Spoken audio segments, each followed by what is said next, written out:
नमस्कार। हमारी साम्राज्यों की कहानी में आपका स्वागत है। हमारी भारतीय साम्राज्यों के अंतर्गत हमने इससे पहले पार्ट में देखा था 1857 की क्रांति में अपना बलिदान देने वाले नायकों के बारे में।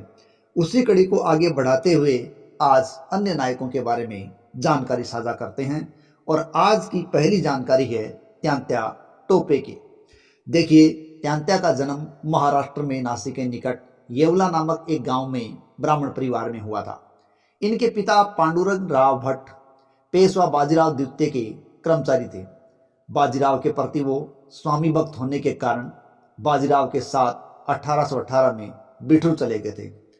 तात्या टोपे का वास्तविक नाम रामचंद्र पांडुरंग राव था, लेकिन लोग उन्हें तात्या नाम से ही पुकारा करते थे और ऐसा माना जाता है कि तात्या का जन्म 1814 में हुआ था।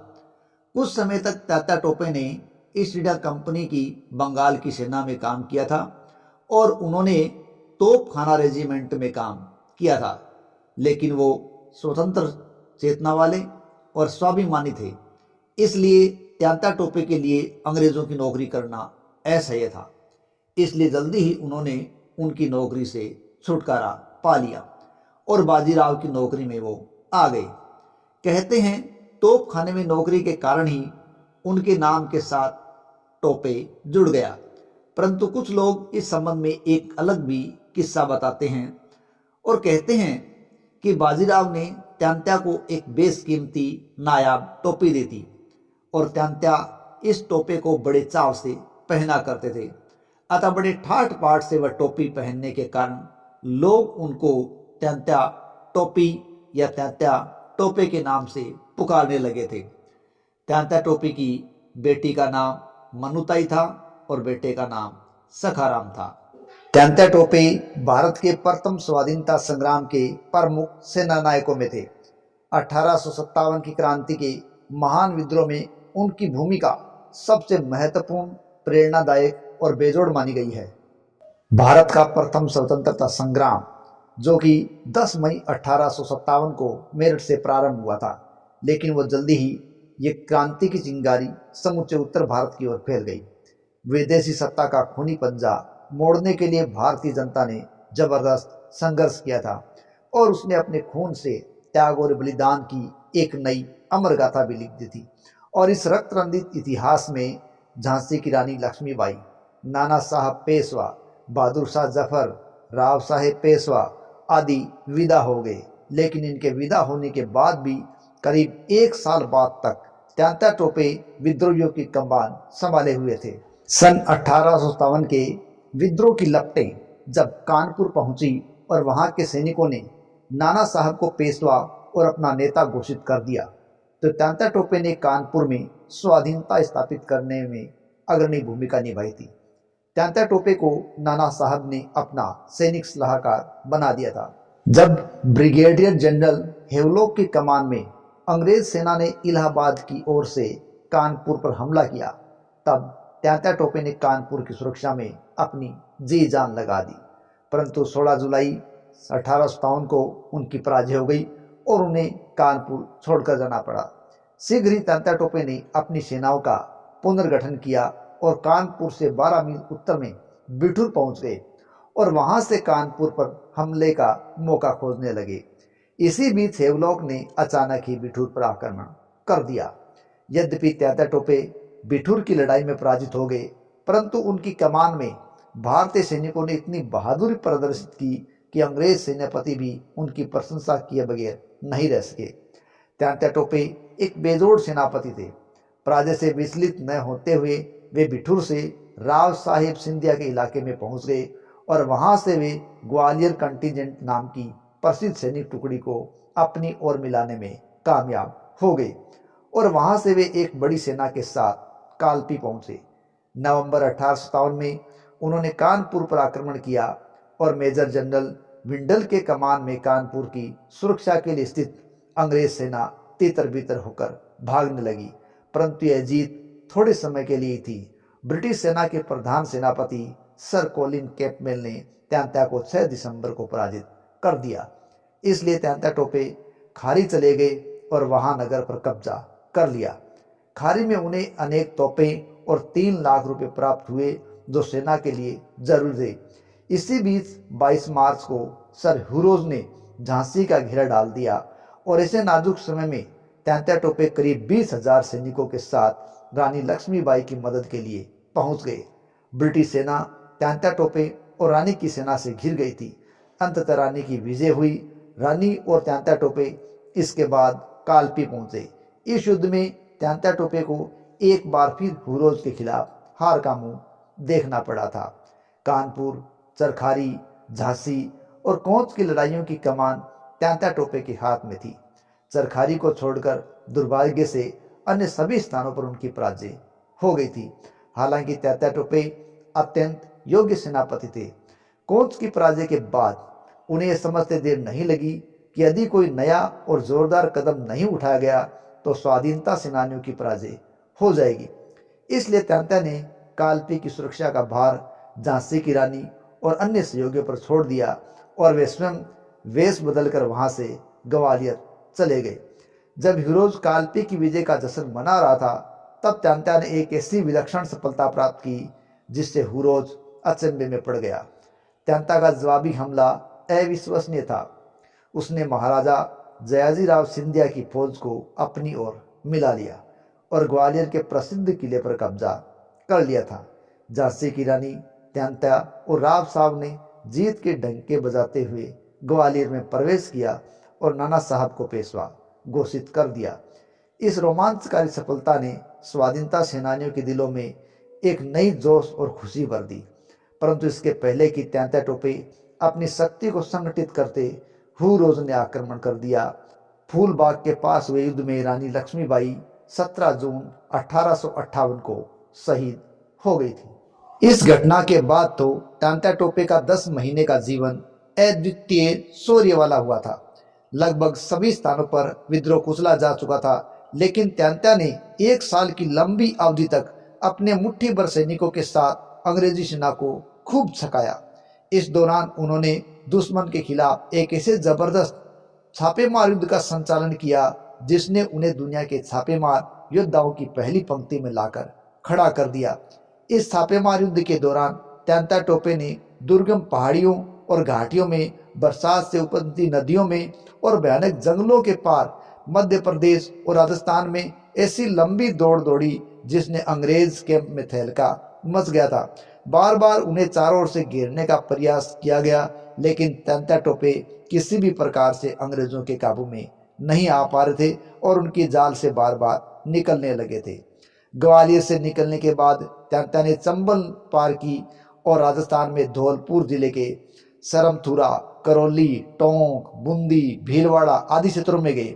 उनका इरादा पहले जयपुर और उदयपुर पर कब्जा करने का था, लेकिन मेजर जनरल रॉबर्ट्स वहां पहले से ही मौजूद था।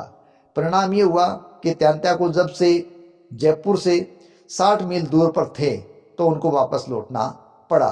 फिर उनका इरादा उदयपुर पर अधिकार करने का हुआ, लेकिन रॉबर्ट्स ने घेराबंदी कर दी। उसने लेफ्टिनेंट कर्नल होम्स को तात्या का पीछा करने के लिए लगा दिया, जिसे तात्या का रास्ता रोकने की पूरी तैयारी कर ली गई, परंतु ऐसा नहीं हो सका। भीलवाड़ा से आगे कांकरोली में तात्या की सेना अंग्रेज सेना से जबरदस्त मुठभेड़ हुई और जिसमें वे पराजित हो गए। कांकरोली की पराजय के बाद तात्या पूर्व की ओर भागे, लेकिन चंबल पार कर सके। अगस्त का महीना था, चंबल तेजी से बह रही थी, लेकिन तात्या को जोखिम उठाने में आनंद आता था क्योंकि अंग्रेज उनका पीछा भी कर रहे थे। इसलिए उन्होंने बाढ़ में ही चंबल को पार कर लिया और झालावाड़ की राजधानी झालरापाटन पहुंच गए। झालावाड़ का शासक अंग्रेज प्रस्त था, इसलिए तात्या ने अंग्रेज सेना के देखते देखते उससे लाखों रुपए वसूल किए और 30 तोपों पर कब्जा कर लिया। यहाँ से उनका इरादा इंदौर पहुंचकर वहां के स्वतंत्रता सेनानियों को अपने पक्ष में करके दक्षिण में पहुंचना था। तात्या को भरोसा था कि यदि नर्मदा पार करके महाराष्ट्र पहुंचना संभव हो जाए तो स्वाधीनता संग्राम को न केवल जारी रखा जा सकेगा, बल्कि अंग्रेजों को भारत से खदेड़ना भी संभव हो सकेगा। सितंबर 1858 के शुरू में तात्या ने राजगढ़ की ओर रुख किया क्योंकि वो इंदौर पहुंचना चाहते थे, लेकिन वहां शुरुआत में ही मेजर जनरल माइकल की कमान में राजगढ़ के निकट इनको घेर लिया गया। और यहाँ हमला हुआ, परंतु इस हमले में त्यांत्या टोपे यहाँ से निकलने में कामयाब हो जाते हैं और त्यांत्या ने ब्यावर पहुंचकर मोर्चाबंदी कर दी। यह अंग्रेजों ने पैदल, घुड़सवार, तोपखाना दस्तों को लेकर एक साथ आक्रमण किया और इस युद्ध में त्यांत्या हार गए और उनकी 27 तोपें अंग्रेजों के हाथ लग गई। त्यांत्या पूर्व में बेतवा की घाटी की ओर जा निकले। सिरोंज में त्यांत्या ने 4 तोपों पर कब्जा कर लिया और एक सप्ताह वहां पर रुके थे। सिरोंज से वे उत्तर में ईसागढ़ पहुंचे और कस्बे को लूटकर 5 और तोपों पर कब्जा किया। ईसागढ़ से त्यांत्या की सेना 2 भागों में बंट गई। एक टुकड़ी राव साहब की कमान में ललितपुर की ओर चली गई और दूसरी त्यांत्या की कमान में चंदेरी की तरफ। त्यांत्या का विश्वास था कि चंदेरी में सिंधिया की सेना उनके साथ हो जाएगी, लेकिन ऐसा न हो सका। इसलिए वे 20 मील दक्षिण में मगावली चले गए और वहां माइकल ने उनका पीछा किया और 10 अक्टूबर को उनको हरा दिया। अब त्यांत्या ने बेतवा पार की और ललितपुर चले गए, जहां राव साहब पहले से मौजूद थे। अब उन दोनों ने बेतवा के पार जाने का इरादा किया, परंतु नदी के दूसरे तट पर अंग्रेज सेना खड़ी थी। चारों ओर से घिरा देखकर त्यांत्या ने नर्मदा पार करने का विचार किया। इस मंसूबे को पूरा करने के लिए वे सागर जिले में खरई पहुंचे और वहां माइकल ने उनकी सेना का पिछले दस्ते को हरा दिया। इसलिए त्यांत्या ने होशंगाबाद और नरसिंहपुर के बीच फतेहपुर के निकट सरिया घाट पर नर्मदा पार कर ली। त्यांत्या ने अक्टूबर 1858 के अंत में करीब 2500 सैनिकों के साथ नर्मदा को पार किया था। नर्मदा पार करने के बहुत पहले ही त्यांत्या के पहुंचने का संकेत वहां मिल चुका था। 28 अक्टूबर को इटावा गांव के कोटवार में छिंदवाड़ा से 10 मील दूर स्थित असरे थाने में एक महत्व की सूचना दी गई थी। उसने सूचित किया कि एक भगवा झंडा, सुपारी और पान का पत्ता गांव गांव घुमाया जा रहा है। इसका उद्देश्य जनता को जागृत करना था। उनसे संकेत भी मिलता था कि नाना साहब या तात्या टोपे उस दिशा में आ रहे हैं। अंग्रेजों ने तत्काल कदम उठाए। नागपुर के डिप्टी कमिश्नर ने पड़ोसी जिलों के डिप्टी कमिश्नरों को स्थिति का सामना करने के लिए सचेत कर दिया और इसकी जानकारी गवर्नर जनरल को भी दे दी गई। नर्मदा पार करके उसकी दक्षिणी क्षेत्र में प्रवेश करके त्यांत्या ने अंग्रेजों के दिलों में दहशत पैदा कर दी थी। त्यांत्या इसी मौके की तलाश में थे और अंग्रेज भी उनकी इस योजना को विफल करने के लिए समूचे भारत को मोर्चाबंदी के लिए कस चुके थे, तैयार हो चुके थे। इस परिप्रेक्ष्य में त्यांत्या टोपे सफलता को निश्चय ही आश्चर्यजनक माना जाएगा। नागपुर क्षेत्र में त्यांत्या के पहुंचने से बंबई प्रांत का गवर्नर एल्फिंस्टन घबरा गया। मद्रास प्रांत में भी घबराहट फैल गई। त्यांत्या ने अपनी सेना के साथ पंचमढ़ी की दुर्गम पहाड़ियों को पार किया और छिंदवाड़ा के 26 मील उत्तर पश्चिम में जमई गांव पहुंच गए और वहां के थाने के 17 सिपाही मारे गए। फिर त्यांत्या बोरदे होते हुए 7 नवंबर को मुल्ताई पहुंच गए। बोरदेह तथा मुल्ताई दोनों ही बैतूल जिले में स्थित है। मुल्ताई के देशमुख और देशपांडे परिवारों के प्रमुख और उनके ग्रामीण अब त्यांत्या के साथ हो लिए, परंतु त्यांत्या को यहाँ जन समर्थन प्राप्त करने में वो सफलता नहीं मिल सकी जिसकी उन्होंने अपेक्षा की थी। अंग्रेजों ने बैतूल में उनकी मजबूत घेराबंदी कर दी। पश्चिम या दक्षिण की ओर बढ़ने के रास्ते उनके बंद कर दिए। अंततः त्यांत्या को मुल्ताई को लूटना पड़ा और सरकारी इमारतों में उन्होंने आग लगा दी।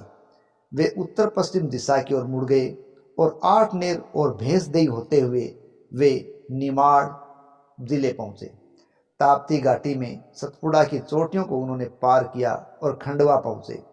उन्होंने देखा कि अंग्रेजों ने हर एक दिशा में उनके विरुद्ध मोर्चाबंदी कर रखी है।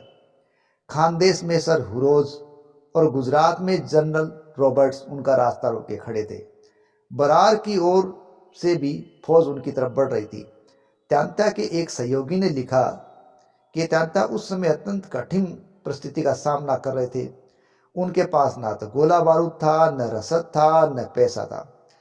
उन्होंने अपने सहयोगियों को आज्ञा दे दी कि वो जहां चाहे जा सकते हैं, परंतु उनके निष्ठावान सैनिक है, उनके साथी है, वो उनको छोड़ने को तैयार नहीं थे। त्यांत्या असीरगढ़ पहुंचना चाहते थे, परंतु वहां कड़ा पहरा था। अतः निमाड़ से विदा होने के पहले त्यांत्या ने खंडवा, पिपलोद आदि के पुलिस थानों और सरकारी इमारतों में आग लगा दी। खंडवा से वे खरगोन होते हुए सेंट्रल इंडिया वापस चले गए। खरगोन में खजिया नायक अपने 4000 अनुयायियों के साथ त्यांत्या टोपे के साथ आकर मिल गया। इनमें भील, सरदार और मालसीन भी शामिल थे। यहाँ राजपुर में सदरलैंड के साथ एक घमासान लड़ाई हुई, परंतु सदरलैंड को चकमा देकर त्यांत्या नर्मदा पार करने में सफल हो गए। भारत की स्वाधीनता के लिए त्यांत्या का संघर्ष जारी था, लेकिन एक बार फिर दुश्मन के विरुद्ध त्यांत्या की महायात्रा शुरू हुई। खरगोन से छोटा उदयपुर, बांसवाड़ा, जीरापुर, प्रतापगढ़, नारगढ़ होते हुए वो इंद्रगढ़ पहुंच गए और इन्हें नेपियर, साबर्स, समरसेट, स्मिथ, माइकल और हार्नर नामक ब्रिगेडियर और उनसे भी बड़े उच्च अधिकारियों ने हर दिशा से इनको घेर लिया और इनके बचकर निकलने का कोई रास्ता नहीं छोड़ा। लेकिन ये बड़े सूझबूझ वाले थे। अंग्रेजों के इस कठिन और असंभव घेरे को तोड़कर वे जयपुर की ओर भाग चले। देवास और शिकार उन्हें अंग्रेजों से पराजित होकर छोड़ना पड़ा। उन्हें निराश होकर परौन के जंगल में शरण देने को विवश होना पड़ा। परौन के जंगल में त्यांत्या टोपे के साथ अब विश्वासघात हुआ। नरवर का राजा मान सिंह अंग्रेजों से मिल गया था और उसकी गद्दारी के कारण त्यांत्या टोपे 7 अप्रैल 1859 को सोतेस में पकड़ लिए गए। विद्रोह करने और अंग्रेजों के विरुद्ध लड़ने के आरोप में 15 अप्रैल 1859 को शिवपुरी में त्यांत्या टोपे का कोर्ट मार्शल किया गया। कोर्ट मार्शल के सब सदस्य अंग्रेजी थे और परिणाम सबके सामने था, उन्हें मौत की सजा दी गई। शिवपुरी के किले में उन्हें 3 दिन बंद रखा गया। 18 अप्रैल को शाम 4 बजे त्यांत्या को अंग्रेजी कंपनी की सुरक्षा में बाहर लाया गया और हजारों लोगों की उपस्थिति में खुले मैदान में फांसी पर लटका दिया गया। ऐसा कहा जाता है कि त्यांत्या टोपे फांसी के चबूतरे पर दृढ़ कदमों से ऊपर चढ़े और फांसी के फंदे में स्वयं अपना गला डाला था। इस प्रकार त्यांत्या मध्य प्रदेश की मिट्टी का अंग बन गए थे। कर्नल मालेसन ने सन 1857 के इस विद्रोह का इतिहास लिखा है। उन्होंने ये कहा है कि त्यांत्या टोपे चंबल, नर्मदा और पार्वती की घाटियों के निवासियों के हीरो बन गए हैं। सच तो यह है कि त्यांत्या सारे भारत के हीरो बन गए हैं। इस प्रकार त्यांत्या टोपे 1857 की क्रांति के एक महान क्रांतिकारी थे। इन्होंने अपने आप को जीवन भर संघर्षों में उलझाए रखा था। ऐसा बताया जाता है कि इन्होंने अपने जीवन काल में लगभग 150 युद्ध लड़े थे और 18 साल की क्रांति के दौरान तो ऐसा अनेक बार हुआ था जब ब्रिटिश सेना ने अपना रास्ता भी बदल लिया था। इस प्रकार ये अमर शहीद हुए हैं त्यांत्या टोपे। तो आज की साम्राज्यों की कहानी में यहीं तक करते हैं। मिलते हैं अगली कड़ी में किसी अगले नायक के साथ। तब तक के लिए जय हिंद, जय भारत।